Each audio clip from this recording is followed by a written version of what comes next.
offer your lead magnet. So, hey, I have a free item. If you're the type of person who likes to have, who loves chocolate strawberries, then you need to have this thing. And then they say, oh, yes, I'm the person. I love chocolate strawberries and I'm going to sign up for I want this thing. And, but what you're doing with your lead magnet is saying, yes, but in order to get this, can I get your email? And they say, well, I really want this information about these chocolate strawberries. So I'm going to give you my email so that I can get this freebie that you're giving me for chocolate strawberries. So it's just that simple. You offer something that is free that leads to products that you offer in your business. So if you're not a baker or you don't provide food decor, you would not offer free chocolate strawberry dessert recipe. That just, it needs to connect to what it is that you're selling, so that what you're selling becomes the next best option or the next step in the process. Okay, so just remember that. Don't just give out something free because it's free and you just want to get the email address. It needs to be something that is connected to the service that you're providing or the product that you're selling, so that people would be interested in that one thing.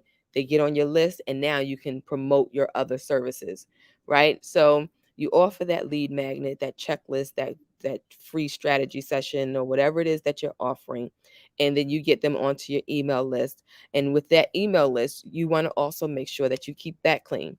So, believe it or not, it's the law that you have to have an unsubscribe button, so that people who are no longer interested in being on your email list can say, hey, no, I no longer want to be on your email list. And you can they can come off of your list and you wouldn't have to stop communicating with them. But it's a good thing, because if they really only wanted the chocolate strawberry recipe and you're selling um, coaching for a mindset coaching, the two are not related. So when you start sending them emails about mindset coaching and they just wanted this chocolate strawberry, now you have an unengaged person who may decide to say that you're spamming them. And it is better to have someone come off of your list voluntarily than to have your a bunch of spam notifications have you flagged for spam. Okay, so you want to make sure that your list is of people who really are interested in your stuff. So it's okay to even send an email to them saying, hey, this is what I have to offer. If you're no longer interested in this, please unsubscribe below. No foul, no hurt, no harm, no foul, right? And that way you keep your list clean, full of people who actually want what you have to offer. And a lot of these mailing list providers, email list providers, they charge based on how many people are on your list. So that's another reason to keep it clean and keep it ready and build it for your Black Friday promotions. You also want to, going on to tip number, as the plane passes over, 3. Or are we on 4? Hey, just listen to these tips, right? So we want to make sure that you're strengthening your social media presence. So it's not like, oh, you're floating, and then Thanksgiving Day you're stopping in the middle of dinner, with your family, to say, oh, wait, I got to go put this post out about my Black Friday sale tomorrow. Uh-uh. You need to plan ahead for Black Friday. Don't wait till the last minute. You might be surprised your people be done already bought something from your competitor because their stuff was promoted a lot sooner than your stuff. So you don't want to wait to the last minute. Make sure that you are beefing up your social media presence, whether making sure, we talked about this before, making sure that you pick the platform that your people are actually on. You don't want to be hitting Twitter hard with your Black Friday promotions when your people are actually, the people with the chocolate strawberry recipe, they actually are on Pinterest and IG. They not on Twitter. So you want to make sure that whatever you're pouring your presence into, that it's actually going to be where your people are. But make sure that you pick one or two platforms that you're going to concentrate on, that you're going to build up your presence on, so that they see you, they know that you are hinting about some products that, or Black Friday products or promotions that you've got coming up. They're getting the teasers, they're getting the feelers. Then you come out with the aha, here it is, and then they're ready.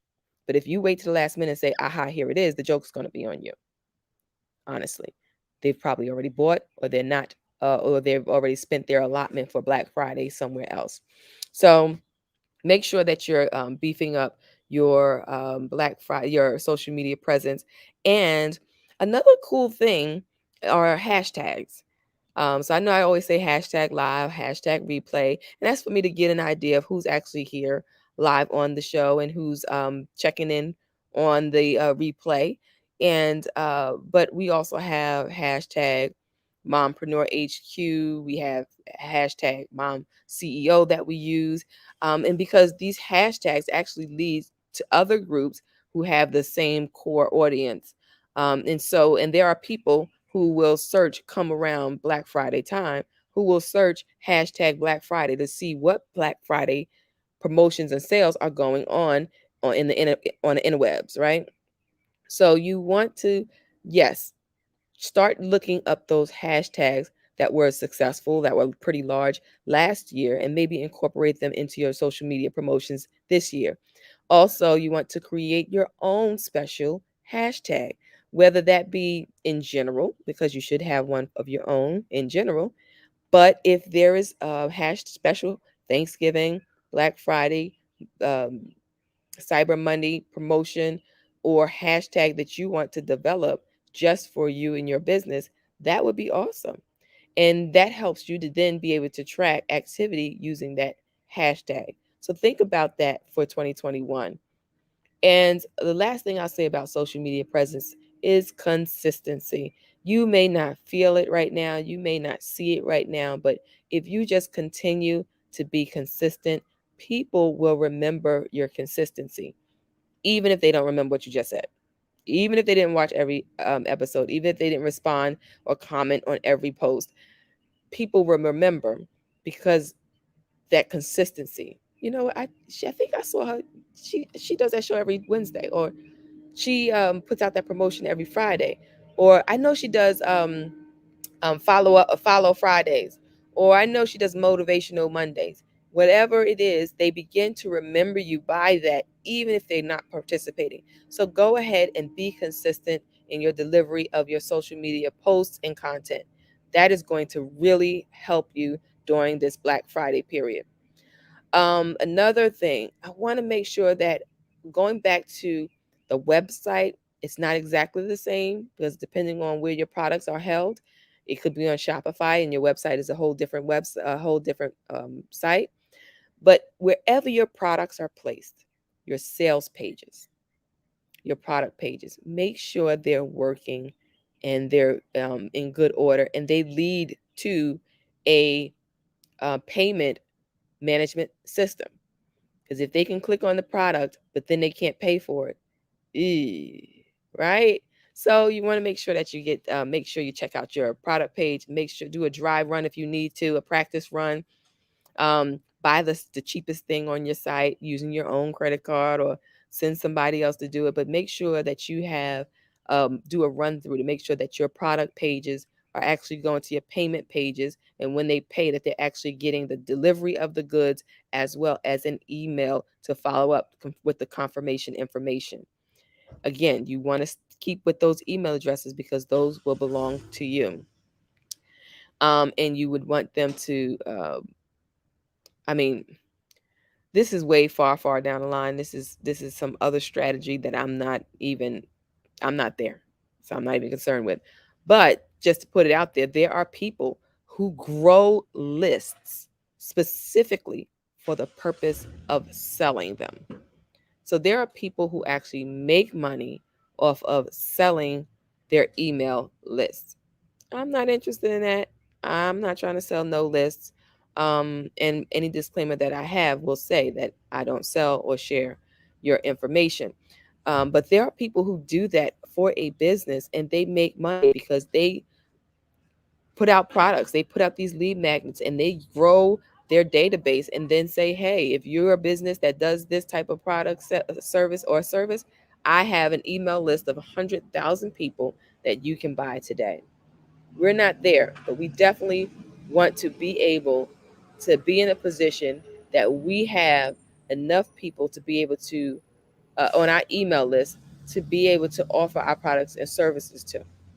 Because even if everyone doesn't buy anything from you or everything from you, there is money in the list. All right. And lastly, I wanted to just say, make sure that you have a marketing plan for Q4 for the whole entire, because like I said, it's a roller coaster. It just, all the holidays just, they run into each other. And this is the most money making quarter of the year for most industries. So think about that. What is going to be your Black Friday marketing plan? And when I say Black Friday, I really meant to say your Q4, your fourth quarter, October, November, December plan for Black Friday.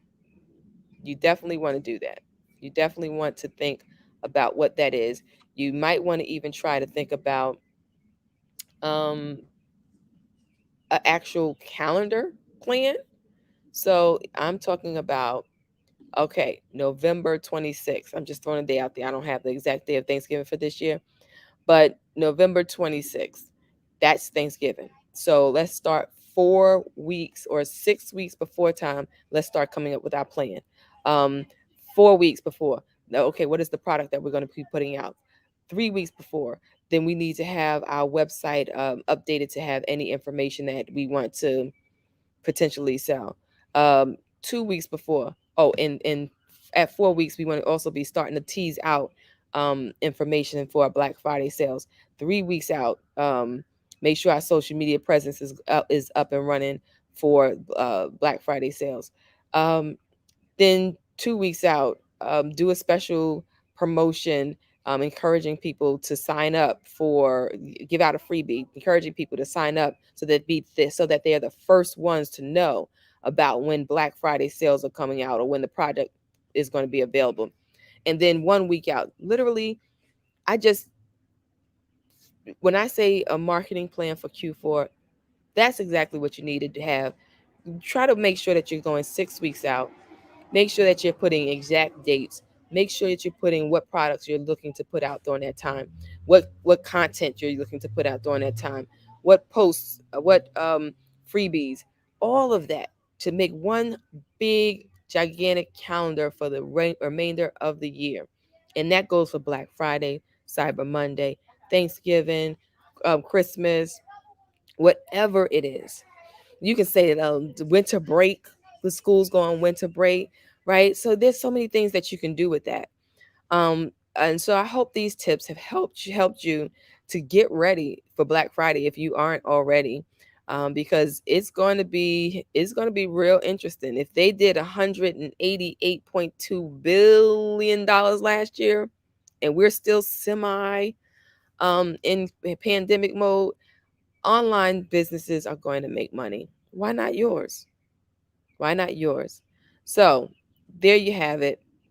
Several tips. I think I gave about 5 tips on 5 tips on Black Friday marketing, and hope that you've gotten something from this. Please make sure that you put in the comments what it is that you've done so far for in preparation for Black Friday, and what you plan on doing, and if this information helps you to spark some new ideas for yourself for this year. Remember, I am available for a conversation. And think of it just as that, a conversation about how you what ideas you have about starting a business, what help you need, and how I might be able to assist you if we are a good fit. You can always reach me at the www.themompreneurhq.com/clarity call for a quick 20-minute conversation. Let's chat business, because that's what I do. All right. If there's anything else that I can assist you with, make sure you hit me up. I'll be in your inbox soon because I'm getting ready for Black Friday. All right. Thanks and have a great day. Till next time.